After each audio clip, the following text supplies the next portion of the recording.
Boa noite, meus queridos amigos. Hoje eu cumpro mais uma etapa do que eu lhes venho prometendo há mais de um ano. Eu prometi que, na medida do possível, eu iria apresentar candidatos a todos os cargos eletivos do Oiapoque ao Chuí. Hoje, eu tenho a satisfação de trazer para vocês o nosso candidato ao governo do Estado do Rio, o juiz Wilson, do PSC. Eu poderia gastar aqui um tempo enorme falando da biografia desse homem notável. Mas eu não vou fazer isso, não.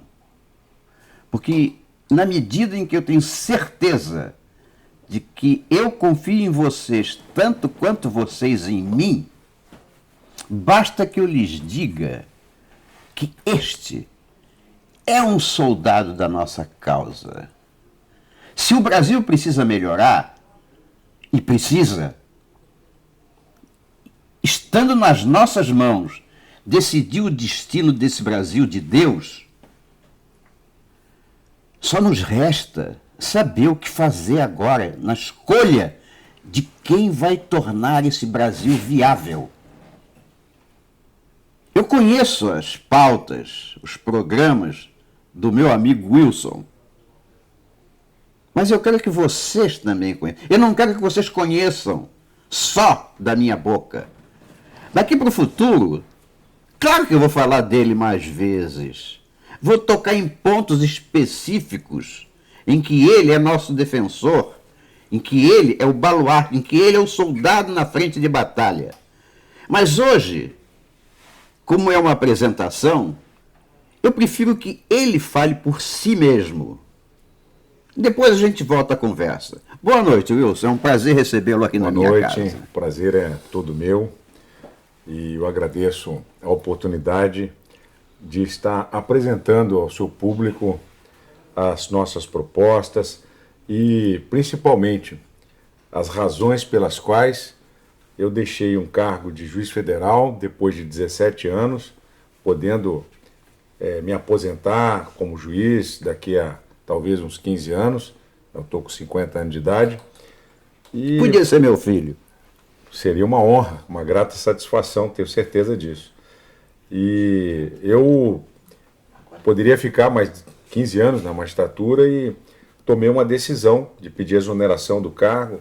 Eu não estou aposentado, eu não pedi licença. A nossa Constituição brasileira nunca permitiu que juízes sejam candidatos. Embora países como a Espanha, França, Portugal, próprios Estados Unidos permitem que juízes sejam candidatos, na Itália também. Inclusive nós temos 2 deputados do parlamento italiano que são juízes. Depois de cumprido o mandato, eles voltam a ser juízes. Mas no Brasil se exige o sacrifício do cargo. Há outros exemplos de juízes que pediram a exoneração do cargo, promotores de justiça, para disputar um mandato eletivo, movidos por um sentimento de ideal de servir ao executivo ou ao legislativo. E este mesmo ideal que me motivou a deixar a magistratura. Eu percebi que, como magistrado, como juiz federal, eu tinha cumprido a minha missão. E o Rio de Janeiro se encontra hoje num abismo de liderança e numa falta total de rumo.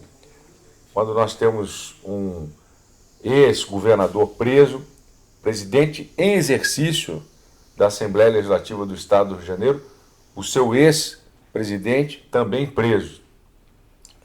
Membros do Tribunal de Contas do Estado, todos afastados, à exceção da doutora Mariana, que é concursada, originária do Ministério Público. Então, todo esse desvio de caráter, de moral, de falta de compromisso com a coisa pública, é que me motivou. Nós, no Judiciário, praticamente estamos aplicando duras penas, estamos sob a mira de políticos poderosos que não querem que o judiciário faça o seu papel. E a minha preocupação é que, a partir desta eleição, nós não conseguíssemos sair desse atoleiro que a gente está.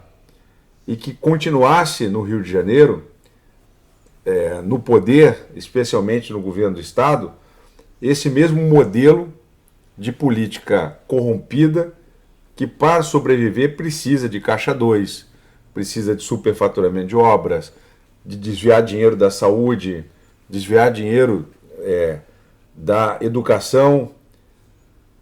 E é por isso que eu tomei a decisão de deixar de ser juiz para poder ser candidato a governador. E eu quero dizer também, Enio, que eu não estou fazendo carreira na política. Para mim, política não é lugar de se fazer carreira. Algumas pessoas perguntam, por que você não começa como vereador? Eu falei, porque não tem sentido.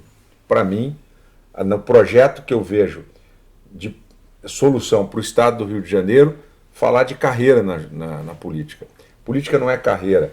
Política tem que ser um momento especial na vida de uma pessoa em que ela vai se dedicar a servir no legislativo ou no executivo.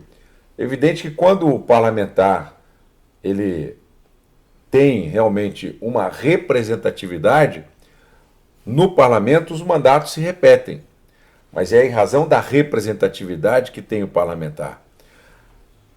E são raros os parlamentares que têm essa representatividade, que não precisam comprar os votos.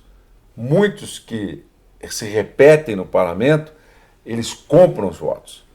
E o executivo se serve dessa massa de compra de votos para poder se manter no poder. E não está preocupado com o futuro das próximas gerações, mas está preocupado com a próxima eleição.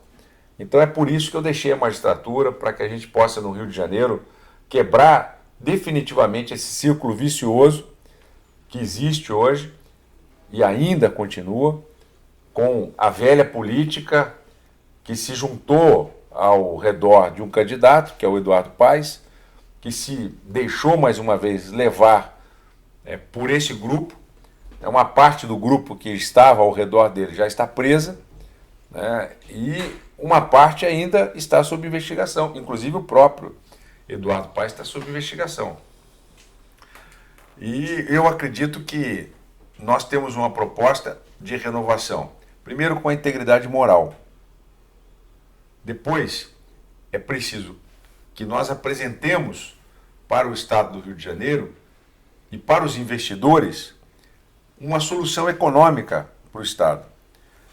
Nós precisamos atrair novas empresas, nós precisamos atrair capital estrangeiro para as grandes obras de infraestrutura do Estado. Hoje o Brasil precisa desse investimento, é um investimento fundamental para obras como, por exemplo, Angra 3, nós precisamos terminar a usina de Angra 3, nós precisamos terminar o arco metropolitano, nós precisamos duplicar as rodovias BR-040, Serra das Araras, nós precisamos terminar a Via Light. São artérias importantes para viabilizar o tráfego logístico de caminhões, de carga, e transformar o Rio de Janeiro num estado competitivo dentro do Sudeste. O Rio de Janeiro está perdendo essa competitividade, por isso é um dos estados que mais tem desemprego. E muito afetou também o nosso estado a corrupção na Petrobras, que reduziu os investimentos no estado.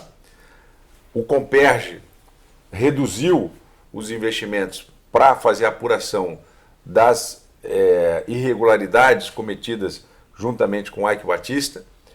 O Porto Açu também ficou paralisado e somente agora a Petrobras tem um planejamento de investimento no Rio de Janeiro de 30 bilhões de reais. Então o crime organizado, que ainda está com a expectativa de se manter no poder, está de olho nesses investimentos da Petrobras de 30 bilhões, nos royalties do petróleo, que nós ainda vamos receber em decorrência da exploração do pré-sal, que também estará na ordem de quase 50 bilhões de reais, e com a melhora da economia, não só do país, mas também com a melhora da economia do estado do Rio de Janeiro, que, segundo economistas da Fundação Getúlio Vargas, vai crescer mais do que o Brasil.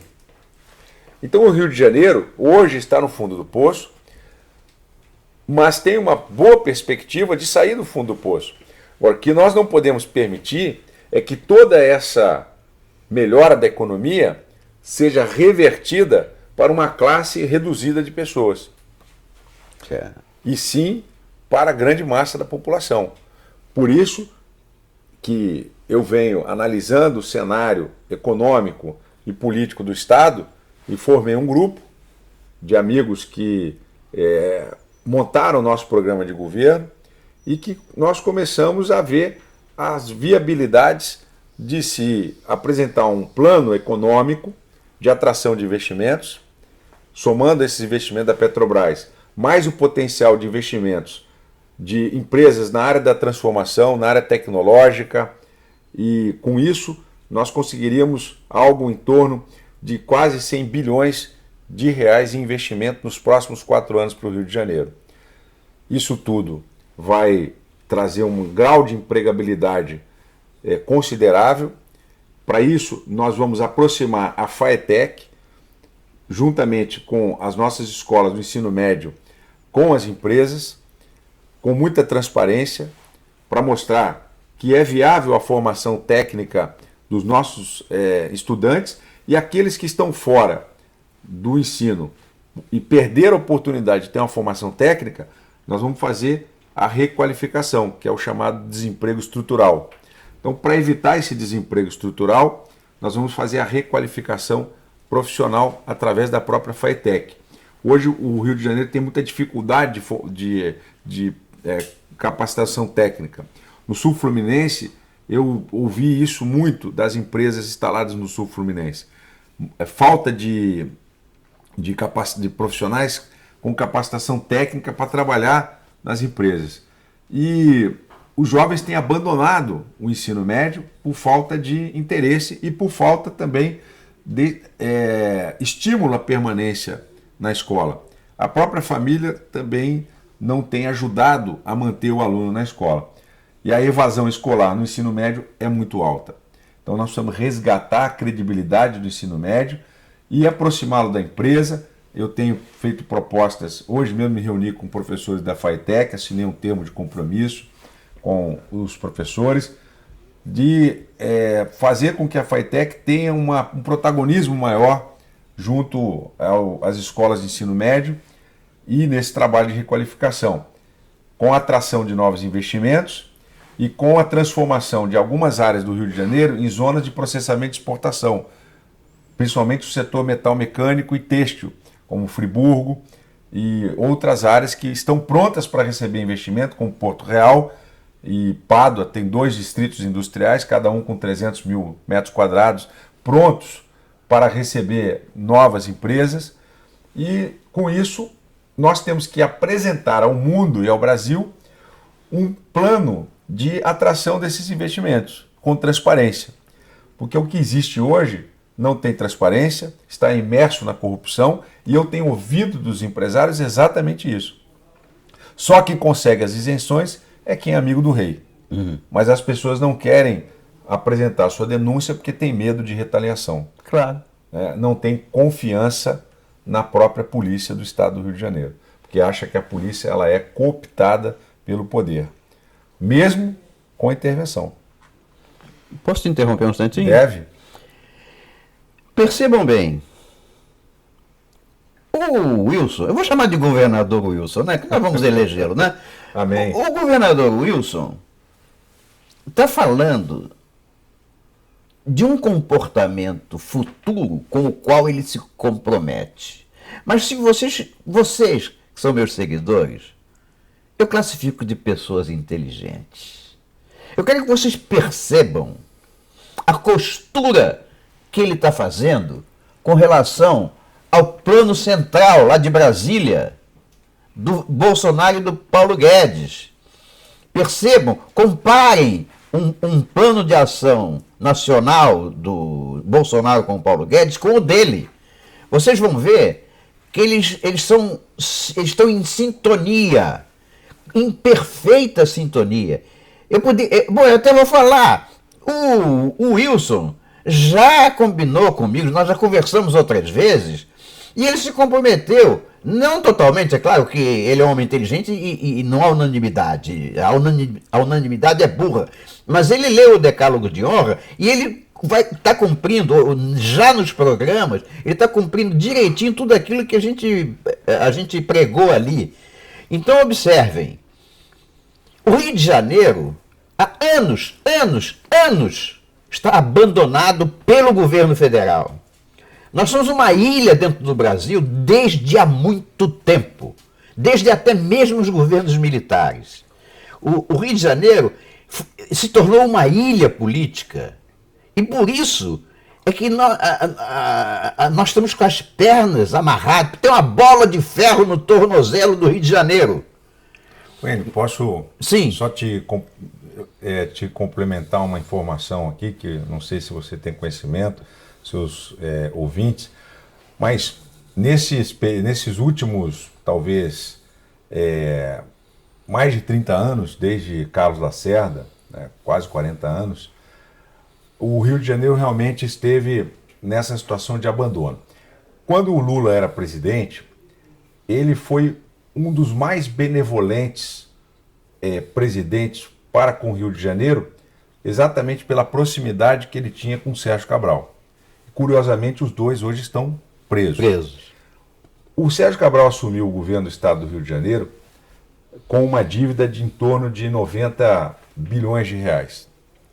Ele entregou o estado do Rio de Janeiro, e o Pezão está entregando agora para o próximo governador, está entregando para nós, uma dívida de 180 bilhões de reais. Dívida essa da sua maior parte com o governo federal. O Lula entregou algo em torno de 70 bilhões de reais ao Sérgio Cabral. E esse dinheiro foi para onde? Vejam, olha só. Nós tínhamos uma dívida de 90 bilhões de reais que vinha se acumulando ao longo desses anos todos anteriores. De 2007, curiosamente, para lembrar os eleitores, a Denise Frossard perdeu a eleição para Sérgio Cabral. A juíza Denise Frossard perdeu para o Sérgio Cabral. E hoje nós temos um juiz também disputando a eleição contra o grupo do Sérgio Cabral, que está preso, mas o grupo dele está aí, ao lado do Eduardo Paes. O Sérgio Cabral, de 2006 até o presente momento, juntamente com o Pezão, fizeram um empréstimo da ordem de 100 bilhões de reais. Nós estamos hoje com uma dívida para pagar de mais de 180 bilhões de reais. Essa dívida, se nós formos pagar, nós vamos sacrificar várias gerações. Então, por conta da irresponsabilidade, para se dizer o mínimo, mas da conduta criminosa desses governantes, eu tenho o compromisso, já disse isso em outras entrevistas, de não fazer com que esta geração, e nem a próxima, paguem pela irresponsabilidade de governantes corruptos. Nem os servidores públicos e nem a sociedade pode pagar. E me perguntaram, então, como fazer para pagar a dívida? Não pode ser um acordo de banqueiro, Enio. O que o Meirelles fez com esse governador que aí está, e ele ficou até chateado com o que eu disse, pediu direito de resposta, e eu reafirmo e digo ao Pezão, ele não estava em condições de negociar absolutamente nada. No direito civil, a gente tem um instituto que foi recentemente incluído nesse novo Código Civil, que é o Instituto da Lesão. Quando você faz um empréstimo a alguém que está numa situação totalmente debilitada, o agiota, aquele que está emprestando dinheiro, ele consegue aquilo que ele quer, que a pessoa está desesperada. É igual aquele negócio de plano de saúde, você chega no hospital, tem que passar um cheque, agora não existe mais, antigamente existia. Então isso a gente facilmente anulava na justiça, alegando o desequilíbrio entre uma parte e a outra. Hoje está consagrado no Código Civil a lesão. Isso é o que aconteceu com o Rio de Janeiro. E eu pretendo ir ao Supremo Tribunal Federal, com a nossa Procuradoria do Estado, arguir a lesão ao Estado do Rio de Janeiro com esta recuperação fiscal que foi proposta pelo Henrique Meirelles, que foi uma proposta de banqueiro. Ele pegou a SEDAI como garantia no valor de 3 bilhões para um empréstimo de 3 bilhões a juro de 10% ao ano. Um juro de agiota para um Estado debilitado como o nosso.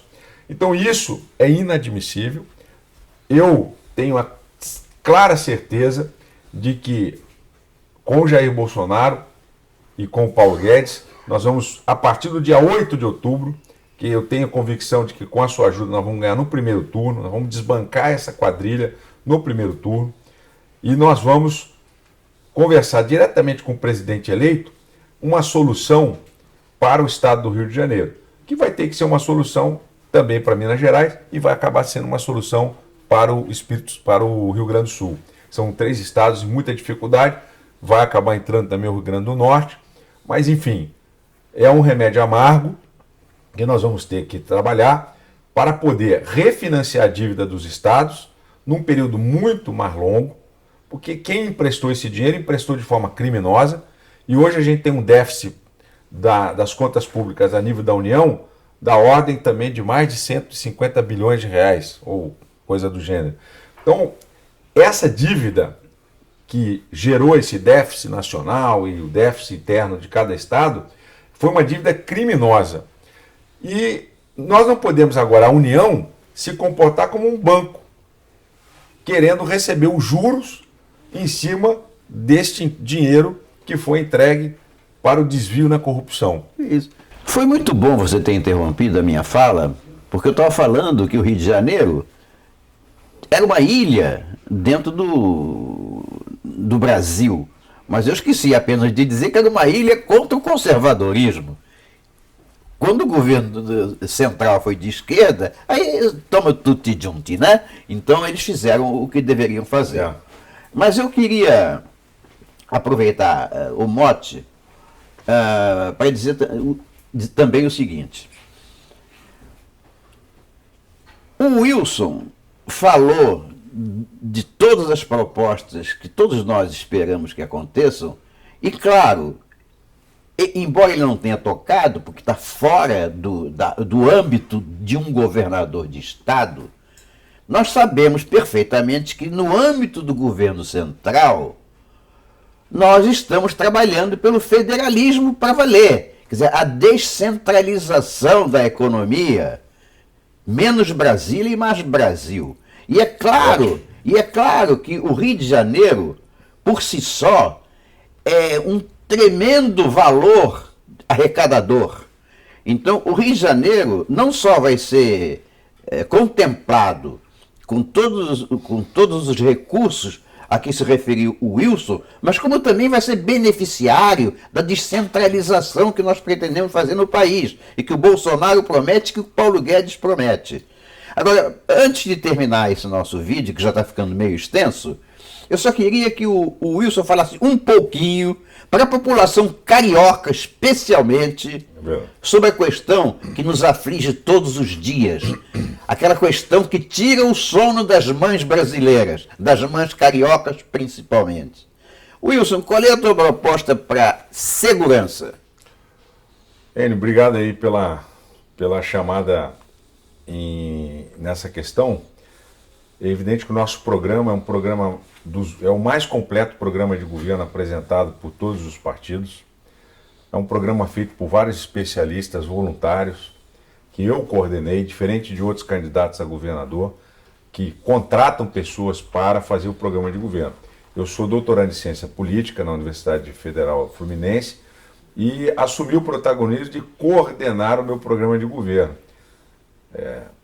Na área da segurança pública é o que, inclusive, eu tenho mais conhecimento, porque fui juiz criminal federal durante quase 10 anos na Justiça Federal, julguei vários processos em grandes operações envolvendo a corrupção, envolvendo o tráfico de drogas, tráfico de armas, tráfico de pessoas, e essa experiência toda, junto com a Polícia Federal e com o Ministério Público Federal, me credenciam para que nós possamos fazer uma verdadeira reforma no sistema de segurança do Estado do Rio de Janeiro. Ninguém tem essa experiência nem essa competência. Eu estive na cidade da polícia conversando com os nossos policiais e eles me disseram que os outros candidatos que lá estiveram foram para ouvir e aprender. Eles estavam ali para aprender comigo e pediram para que eu falasse sobre as modificações que nós faremos no trabalho investigativo.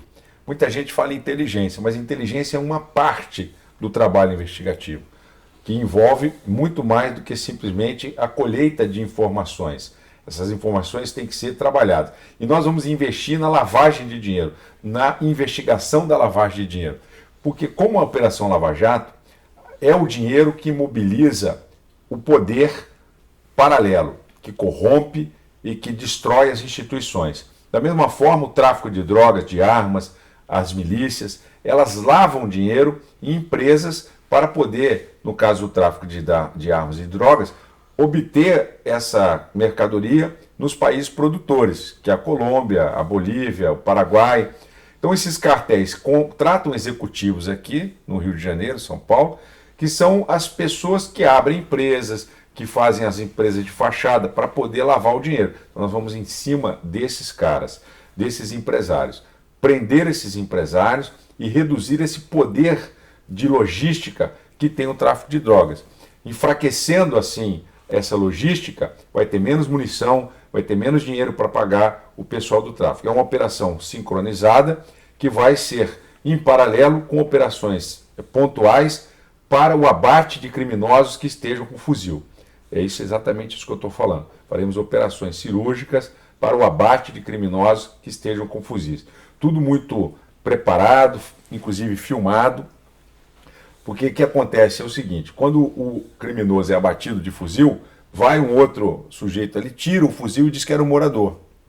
Então nós vamos fazer a filmagem com equipamentos, né, de última geração, utilizados por Forças Armadas, são os drones de filmagem, inclusive noturna, para que a gente possa documentar as ações nas operações que faremos para desmilitarizar definitivamente o crime organizado no Estado.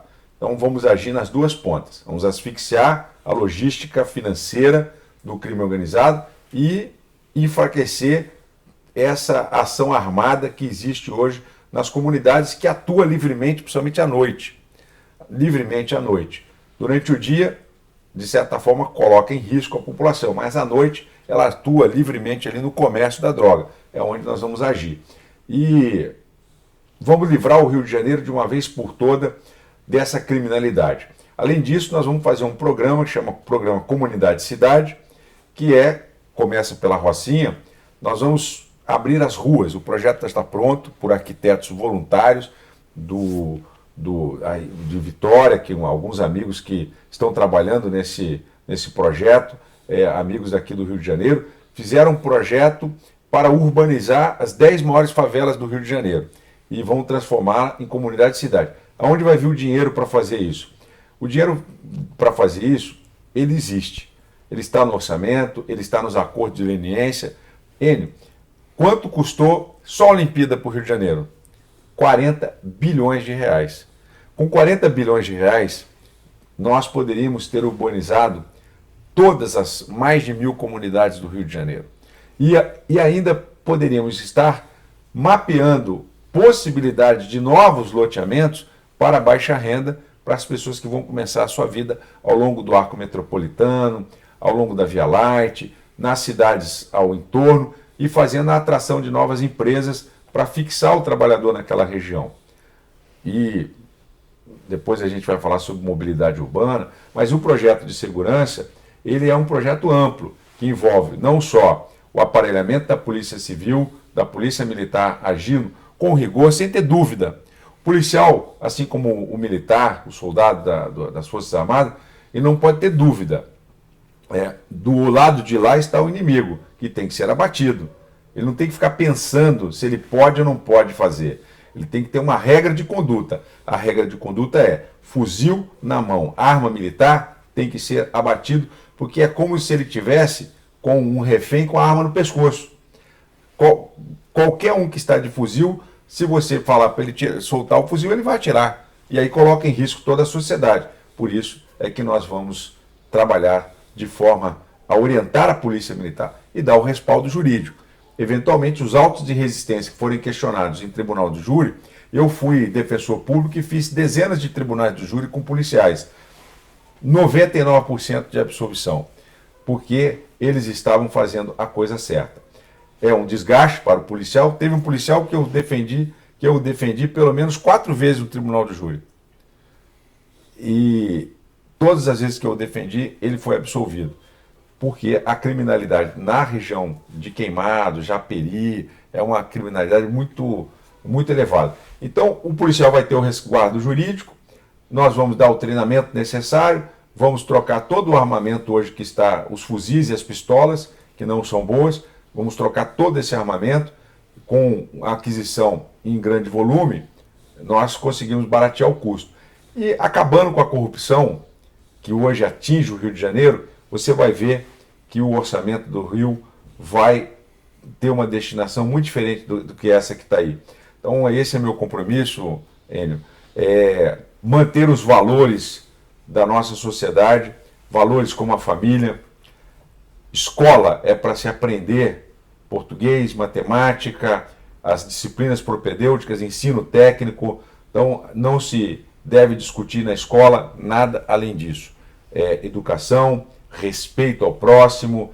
Então, essa história de educação de gênero, escola sem partido, isso tudo passa longe do nosso programa de formação acadêmica, e o meu compromisso é colocar dentro da grade curricular o ensino da Constituição e da cidadania. O nosso jovem precisa saber a importância da política, do parlamento, do executivo. Então, o ensino da cidadania, que é um antigo OSPB, né? OSPB. É um antigo OSPB. Então, a gente precisa, sim, ter esse contato com a política apartidária. Ali é preciso que o jovem tenha esse contato. E o nosso partido, Enio, é o compromisso da defesa da família, da vida. Somos contra aborto, nós somos a favor, né, da vida, e nós, dentro daquelas regras que a gente se comprometeu, nós precisamos fazer com que as nossas crianças possam nascer e ter escola, ter atendimento médico e ter um futuro melhor. Então, não é controle de natalidade que precisa fazer, é preciso ter qualidade de vida para que os nossa próxima geração tenha condições de viver melhor do que a condição que nós temos hoje. Esse é o grande desafio da política, entregar para as próximas gerações uma sociedade melhor do que a gente recebeu. Esse é o meu compromisso. Vocês perceberam, né, que até nesse ponto ele está em sintonia com o governo federal que a gente vai colocar lá. Liberais na economia, conservadores nos costumes. Eu vou terminar essa entrevista agradecendo primeiro ao meu amigo Wilson pelo fato de estar aqui na minha casa com esse papo tão agradável, mas e agradeço vocês também, ao público que está ali, que esteve durante todo esse tempo nos acompanhando. Queira Deus que nos outros estados nós tenhamos um candidato a governador com chances reais de se eleger desse naipe. E eu convido finalmente a vocês para elencar todos os candidatos a governador que nós temos aqui no Rio e comparar as promessas, os compromissos. Começa pelo currículo. Começa pelo comparar os currículos e as propostas. Porque, como eu já estou velho bastante para ter vivido várias eleições, eu praticamente acho que o programa dos outros é xerox do anterior, que já foi xerox do outro, e já foi xerox do outro, promessas mil jamais cumpridas. Agora não. Agora nós chegamos à hora da verdade. Nós precisamos ir à luta e ter soldados para ela. Este é um. Obrigado, Wilson. Como a gente diz lá na Marinha, ad sumos. Ad sumos.